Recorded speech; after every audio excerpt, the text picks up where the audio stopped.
Mpendwa mfuatiliaji wa mfululizo wa masomo ya kesha la asubuhi, ninakusalimu kwa jina la Bwana wetu Yesu Kristo. Ninakualika katika mfululizo wa masomo ya kesha la asubuhi kwa mwaka wa 2025, ambapo tumekuwa tukijifunza mada kuu isemayo Mwinue Yesu juu. Katika mwezi huu wa Mei ya mwaka wa 2025, tunayo mada kuu isemayo Mwinue Yesu juu kama Mungu mtoa sheria. Hii ni Mei 5. Tuombe. Litukuzwe jina lako, Baba yetu na Mungu wetu uketie mahali pasiri juu mbinguni. Tunakushukuru kwa ajili ya nafasi nyingine uliyotupatia siku ya leo. Asante kwa ajili ya upendo na furaha ambayo umetupatia kwenye maisha. Asante kwa ajili ya tulizo ulilotupatia katika mioyo yetu. Wakati wengine tumepitia magumu, wakati mwingine tumepata taabu sana katika maisha haya. Lakini tunakushukuru kwa sababu katika nyakati zote umedumu kuwa pamoja nasi. Jina lako litukuzwe.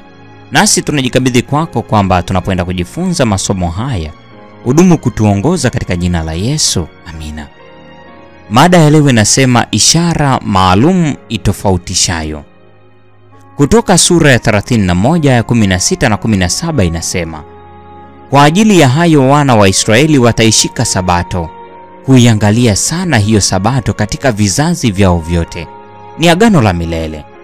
Ni ishara kati ya mimi na wana wa Israeli milele, kwani kwa siku 6 Bwana alifanya mbingu na nchi, akastarehe kwa siku ya 7 na kupumzika. Katika maandiko haya utunzaji wa Sabato umeelezwa bayana kuwa ishara maalum, ikitofautisha kati ya watu wa Mungu na watu wa ulimwengu. Hii inawapatia wazazi kazi maalumu mno, kazi ya kuwafundisha watoto wao kuitii amri ya Sabato, ili kwamba waweze kuhesabiwa kuwa miongoni mwa watu wa Mungu. Katika Kutoka sura ya 19 tunasoma, mmeona jinsi nilivyowatendea wa Misri na jinsi nilivyowachukua ninyi juu ya mbawa za tai, nikawaleta ninyi kwangu mimi. Sasa basi, ikiwa mtaitii sauti yangu kweli kweli na kulishika agano langu, hapa ndipo mtakapokuwa tunu kwangu kuliko makabila yote ya watu. Maana dunia yote pia ni mali yangu, nanyi mtakuwa kwangu ufalme wa makuhani na taifa takatifu. Hayo ndiyo maneno utakayowaambia wana wa Israeli. Huku ni kujishusha kwa ajabu mno. Mungu anatoa ofa ya kuwafanya wana wa Israeli kuwa hazina yake ya pekee ikiwa watatii sauti yake na kulitukuza jina lake. Tazama majibu waliotoa kwa maneno haya.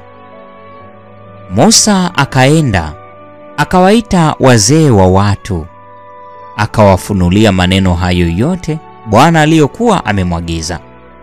Maagizo haya yote yaliwekwa na wazee mbele ya umati mkubwa uliokusanyika. Watu wote wakaitikia pamoja wakisema, hayo yote aliyoyasema Bwana tutayatenda. Naye Musa akamwambia Bwana maneno ya hao watu.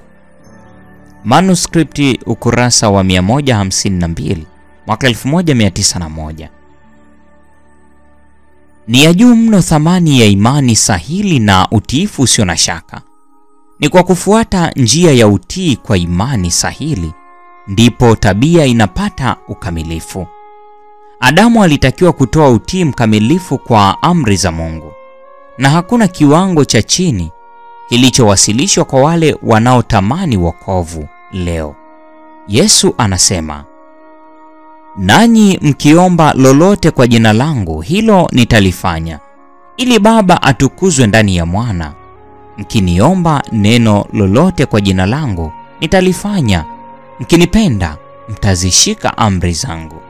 Nami nitamwomba Baba, naye atawapa msaidizi mwingine, ili akae nanyi hata milele. Ndiye Roho wa kweli, ambaye ulimwengu hauwezi kumpokea. Yohana sura ya 14 aya 13 hadi 17.